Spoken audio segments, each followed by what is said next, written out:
এইমাত্র পাওয়া খবর, নারায়ণগঞ্জের সাইনবোর্ড মিতালি মার্কেটের ড্যাব ও পুলিশের যৌথ অভিযান চলছে। ডাকাতির ঘটনায় ৫ জন আটক হয়েছে। লুট হওয়া কম্বল উদ্ধারে অভিযান অব্যাহত রয়েছে। বিস্তারিত আসছে।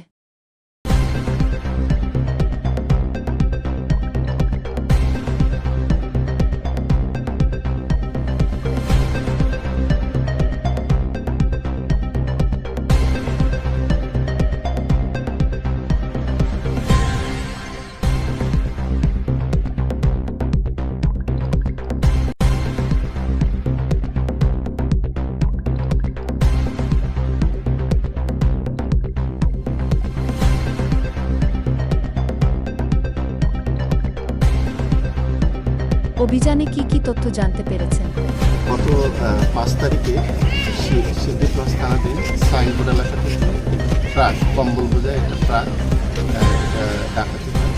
পরবর্তীতে বাকি একটা অভিযোগ করে সিদ্দিকগঞ্জ থানা। অভিযোগের ভিত্তিতে আমাদের সিদ্দিকগঞ্জ থানার একটা ২৪ টিম র্যাবের সহযোগিতায় ট্রাক আপনার দেখতে পাচ্ছেন, একটা ট্রাক উদ্ধার করা হয়েছে। এই ট্রাকে কম্বল বোঝাইছিল, এই কম্বলও উদ্ধার করা হবে। ইতিমধ্যে আমরা ৪ জন ডাকাতকে গ্রেপ্তার করতে সক্ষম হয়েছি। এর সাথে জড়িত অন্যান্য ডাকাতদেরও গ্রেপ্তারের জন্য অভিযান করছিলাম। এ ব্যাপারে আপনারা কয়জনকে গ্রেফতার করতে পেরেছেন? ৪ জনকে গ্রেপ্তার করা হয়েছে।